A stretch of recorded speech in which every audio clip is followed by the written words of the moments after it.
second time he was at Estero, the resource officer said, come in here. We got a problem.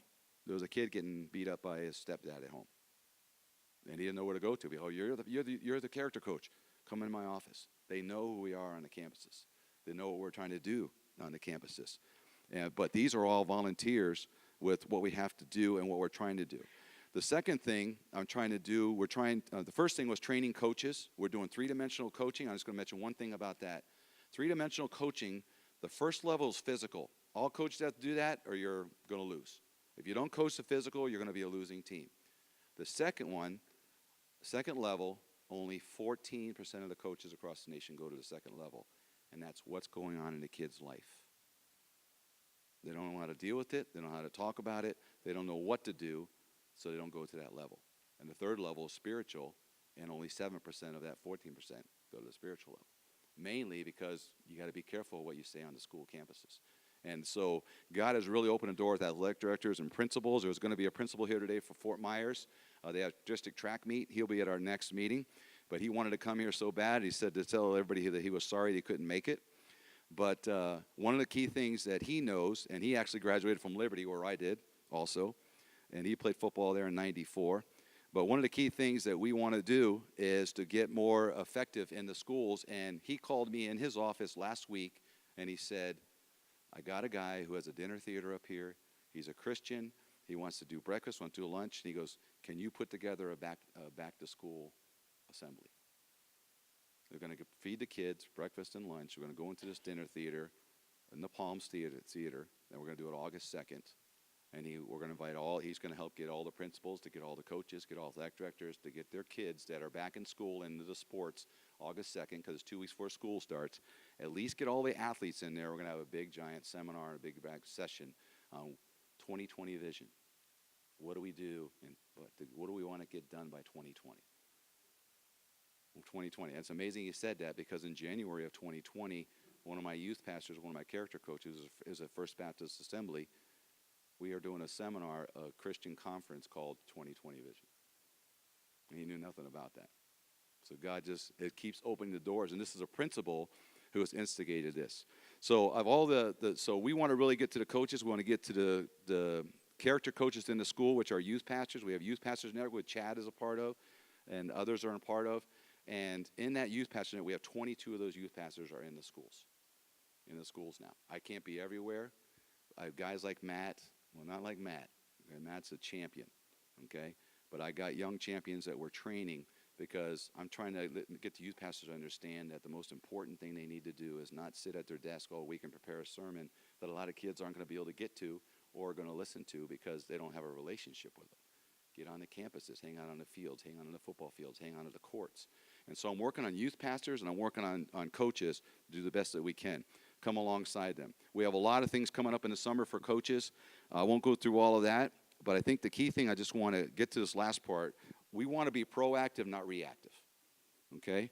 And reactive, I mean like the shootings at Columbine, the shootings at Sandy Park, and now over in our home turf, over at Marjorie Stoneman Douglas.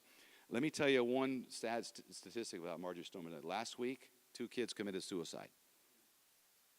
They went through the shootings. You know what they're thinking? How come I'm still living? How come I didn't save the people who were killed? It's amazing. So I put together a few stats. I was talking to my sister-in-law, because she's over in Miami also, and trying to see what's going on. That this generation, this is a statistic put out by Franklin Graham, this generation of students are slipping away. 30% of them now proclaim to be atheist.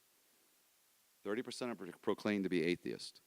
Let me tell you about them. They don't want to work 9 to 5, okay? They don't see any hope for the future. They don't seem to care much about life itself. And the majority of them have never set foot in the church. And Matt gave a great example. See that mom coming to church? The boy was coming, but he couldn't come because he didn't have a ride. Why don't they have a ride?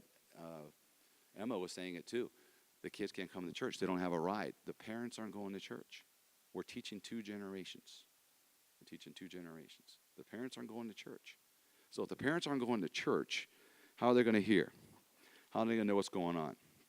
Last Tuesday, I had another coach call me. I won't tell you what school or stuff. He called me, And I was at 7-on-7. I met him at 7-on-7. And he came up to me and he said, will you mentor me? He goes, I want to be a better coach. I want to be a better man. Because he knows what we're doing with James. We have our Bible study and things. So he wants to do a one-on-one.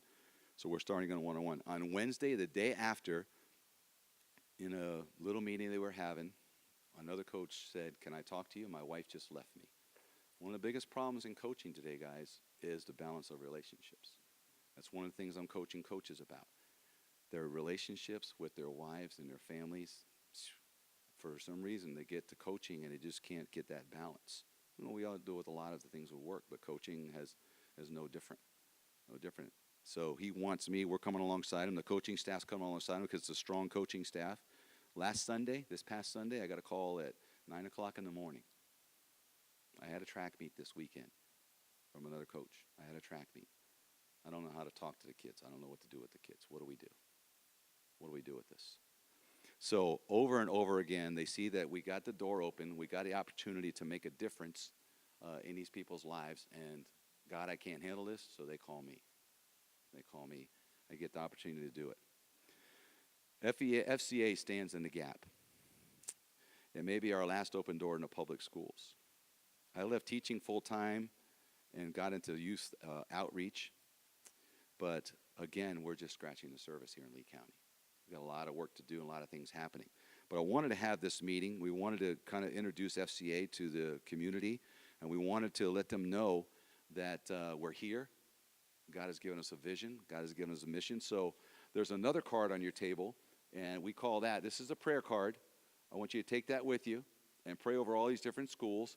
We are in a certain amount of these, but if you look at it, 41,000 students, and we're averaging reaching each week of only 1,000 of them. And so, of course, we can only spread ourselves so far.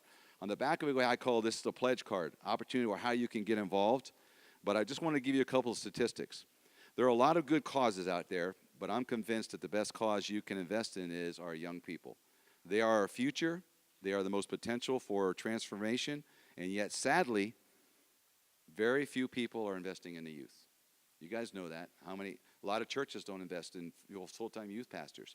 It costs money, and they don't bring in money, supposedly. They cost money, don't bring in money. There aren't enough programs and mentors directed towards this young population. We must restore the faith of this generation that's slipping away to a Christless eternity. If not, this could be in, Matt and Coach and Steve and others in here who have young kids. Pat, Cooper could be the last generation of believers.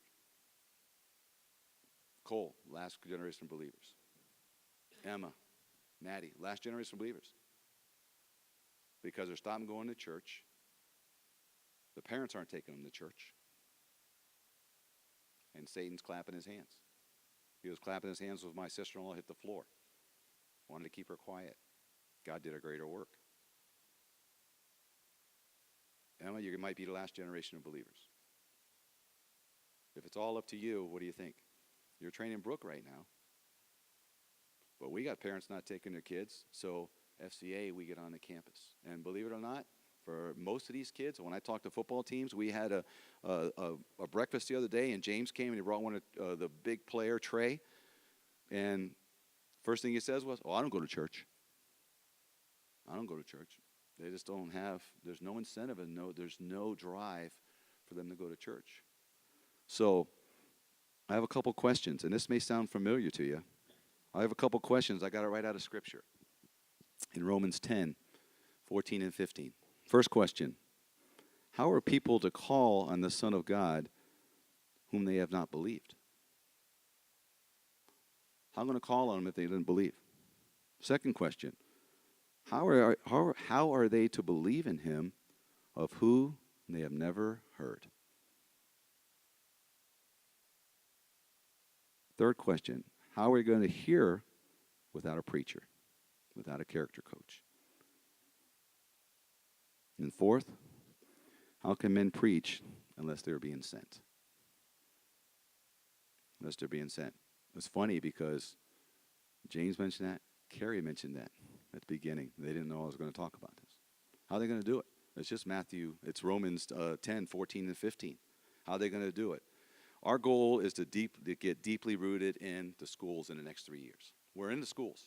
We're in 16 of the 18 schools. I have 3 Christian schools calling me. I don't have time, but I'm going to meet with the coaches and show them how they can do it. Okay? I got 3 Christian schools calling me up here. Private schools, not necessarily Christian. Okay? Private schools. We want to start FCA. We want to get involved. But we're only scratching the surface. The goal, the budget for Lee County is, in the next 2 years, is $350,000 to get. That's just going to get 3 more staff, which would be men and women, because we're losing both. And FCA in the past really hasn't concentrated a lot on the girls. It's a phenomenal job what Matt's doing. He's doing the band, he's doing the cheerleaders, and everybody gets involved, not just the athletes. Cross country's coach, they're out praying with the girls at cross country, and the guys go, well, who's going to pray with us? Well, we will. We'll come pray with you. Open door. Open door. And so our goal is to do a lot of these lunches. And on this pledge card, it shows a lot of different things that people can do. This can also a prayer card.